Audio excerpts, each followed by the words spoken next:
салом ба кулли мухлисони дастаи ҳама вақт барои мо беҳтарини дунё Барсаи беҳамто. Баъди он ки дар заду хурди шадид бо Виллареал мо шармандавор 5 гол хӯрдем, Хавиам аз рафтанаш дар тобистон эълон кард. Вале новобаста аз ин дар бозии қафомондаи даври 20 мо тавонистем ғалаба кунем. Пирӯзӣ дар рақобат бар зидди дастаи миёнаҳоли ҷадвал Осасуна дар варзишгоҳи Луис Компанис бо вуҷуди мушкил буданаш хеле муҳим аст. Инам панҷумин ғалабаи пайҳам муқобили ин даста буд, вале аз рӯи тартиб аввал ба ҳаят кордор мешавем. баъди дастгирии шумо албатта бо мондани лайк ва навиштани комментария.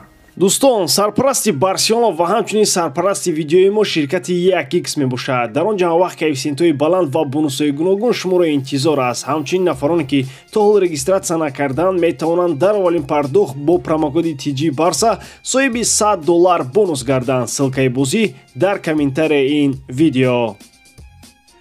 дарвозабони эҳтиётӣ Иньяка Пеня шояд охирин бозии худро дар ҳайати асосӣ баргузор кард. Тер Штеген ба наздикӣ бармегардад. Аз ду канори дифоъ Кунде ва Кансело баъди ҷазир кардани ҳамаи корҳо дар бозӣ бо Виллареал бозам Кансело аз аввал дар майдон аст, вале чӣ илоҷ Балде то ҳол даъводав бо духтурон дорад. ду ҳиматгари марказӣ Ронал Араухои таҷрибадор ва кӯмакрасони ҷавонаш Кубарсиро хай вобаста ба ҷавонияш ҳеҷ чиз гуфта намешавад, вале Араухо бо вуҷуди кулли таърифот то ҳол зиёд таъқир мешунавад. нимҳиматгарони канорӣ Гюндаган ва Педри дар маркази ин мавқеъ Де Йонг. ба фарқ аз бозии Виллареал Ромео ба оромӣ аз сафи асосӣ дур карда шуд ва ба ҷояш Педри омад. Сегонаи хатти пеш Ламин, Левандовски ва Торрес дар хатти ҳамла бошад. вобаста ба ҷароҳати Феликс ҳамшаҳрии Хави асосӣ шуд. Хави ҳам дигар ноилоҷ чунин ҳаят мемонад, зеро 8 бозингари дигар ҳеҷ соз намешаванд. инҳо Гави, Сержи Роберто, Маркос Алонсо, Тер Штеген, Иньяго Мартинес, Рафиня, Балде ва Феликс мебошанд. дар ин бозӣ аз Барселона ҳатто одамони футболбезор ҳам пирӯзиро интизор буданд, зеро нимаи дуюми моҳи январ даста воқеан ҳам дар оташи дузах буд. аввал аз Реал дар финали Суперҷоми Испания қоқувоқ шикаст хӯрданд, баъд бо мағлубият аз Атлетик бо ҷоми Испания гудбай гуфтанд ва сипас баъди 3 рӯз дар дуди шашлики Виллареал сӯхтанд. ва ин новобаста аз ин дастаи Хави дар чемпионат сеюм аст. рақиби дирӯза Осасуна бошад, дар зинаи 11-ум қарор дорад. Барса ва Осасуна 83 маротиба зидди ҳам бозӣ карда Барселона 49 бор зур баромадааст. Осасуна 16 пирӯзӣ дорад ва ҳамчунин 18 бозии дигар мусовӣ анҷом ёфтанд. албатта ки дар бозии дирӯза мо на мусовӣ кардем, балки 1-0 зафар ёфтем.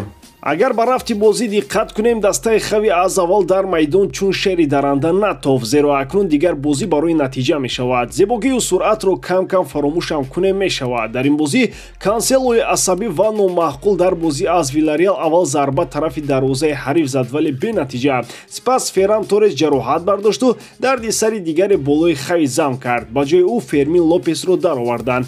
Левандовски бошад дар идома ҷилаву бозиро ба дасти хеш гирифт, вале ғайр аз зарбаҳои номуваффақ кори дигар аз дасташ наомад. дар нимаи аввал ҳамчунин ҳолатҳои стандартиам ҳеҷ кӯмакӣ накарданд. ба қисми дуюми рақобат шогирдони Хави бозам фаъолтар баромаданд. гарчанде фишор ҳам зиёд мешуд, вале бозингарони Осасуна оромона аз ӯҳдааш мебаромаданд. ҳамин тавр Хави дид ки дигар намешавад. дар дақиқаи 62-ум ивазкунии бозгаштӣ анҷом дод. ба ҷои Фермин Лопес Витор Роке ба майдон омад. ба будани форварди бразилӣ дар майдон 1 дақиқа ҳам нагузашта буд ки ӯ гол зад. дар ташкили ин голи муҳим бошад Кансело сахт хизмат кард ва муаллифи ассистам ӯ гардид. баъди чанд дақиқаи гол бошад Унай Гарсия бо гирифтани корти зарди дуюм кори дастаи Хавиро осонтар кард.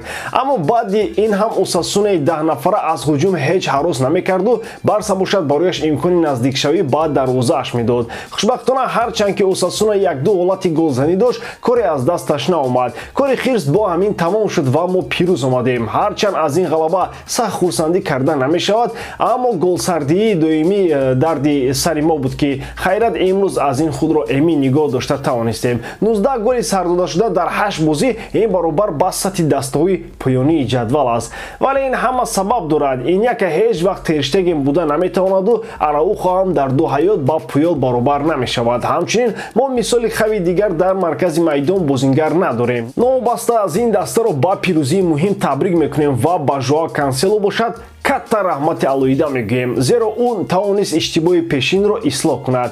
Виктор Роке бошад, дар ин бозӣ беҳтарин дониста шуд. Шумо дар бораи ин рақобат чӣ фикр доред дӯстон? Ҳатман ақидаҳои худро дар комментария нависед.